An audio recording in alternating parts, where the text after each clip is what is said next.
Good evening, ladies and gentlemen. You are watching and listening to Historian Radio's Echoes of the News, and I am Muhammad Hussain Qazi, and these are today's headlines from the past. On this day, the 8th of November 1793, the Louvre was opened to the public.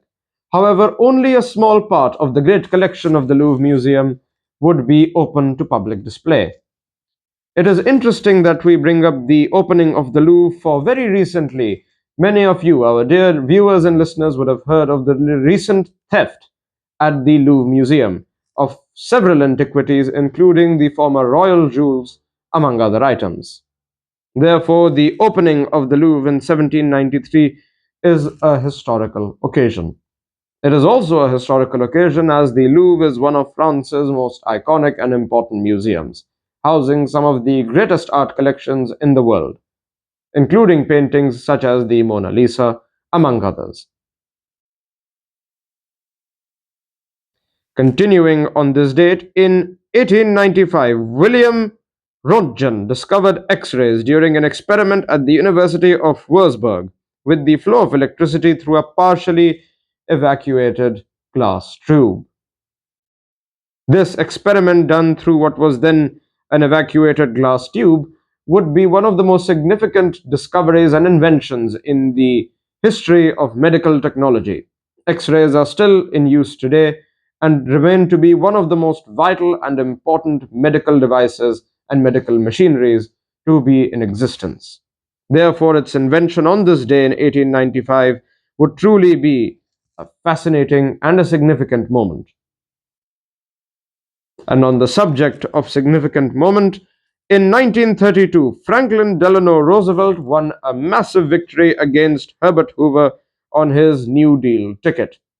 Franklin Delano Roosevelt's victory would be significant as it would be under his presidency that the United States of America would rise from the ashes of the Great Depression and would soon return to economic stability.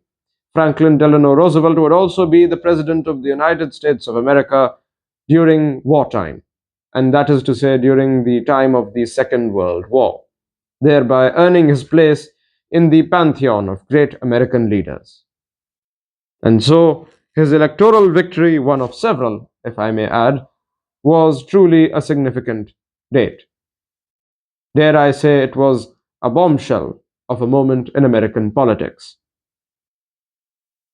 And on the subject of bombs, on this day in 1939, a bomb exploded in the Bürger Braukeller in Munich on the 16th anniversary of the 1923 Beer Hall Putsch, where Adolf Hitler was delivering his traditional anniversary speech. The bomb went off just as Hitler left. The detonation of this bomb just a few seconds after Hitler had left was truly one of history's biggest what-ifs, as they say. What if the bomb had exploded while Hitler was still delivering his speech?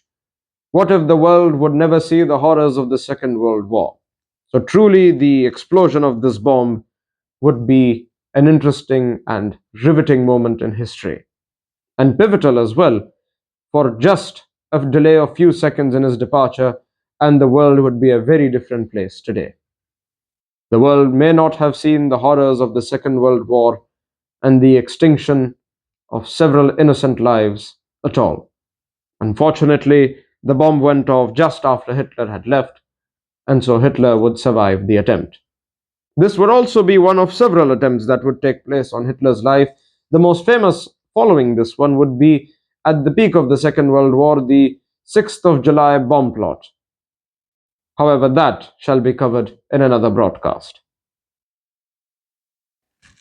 And continuing on the topic of explosions, in 1987, an IRA bomb exploded shortly before a Remembrance Day service at the Cenotaph in Enniskillen in Northern Ireland, killing, unfortunately, 11 people.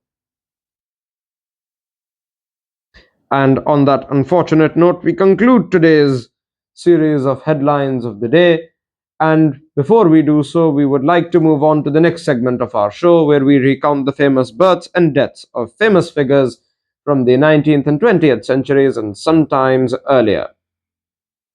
Born on this day in 1847 was Bram or Abraham Stoker, Irish author of the famous book Dracula, who was also Sir Henry Irving's partner in running London's Lyceum Theatre. However, he is more or significantly more remembered as the author of the book Dracula. Dracula has since then become a character of much fascination and a subject to many a film. He was also played as a character by Sir Christopher Lee, among other notable actors who have played this role.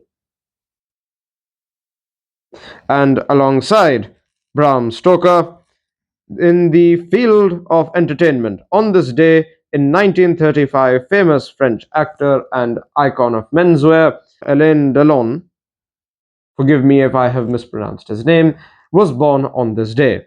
He is best remembered for his roles in films such as Once a Thief from 1965 and Airport 79 from 1979.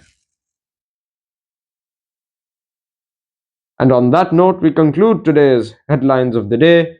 You are watching and listening to Historian Radio's Echoes of the News, and I am Muhammad Hussain Qazi, and these were today's headlines as history first heard them.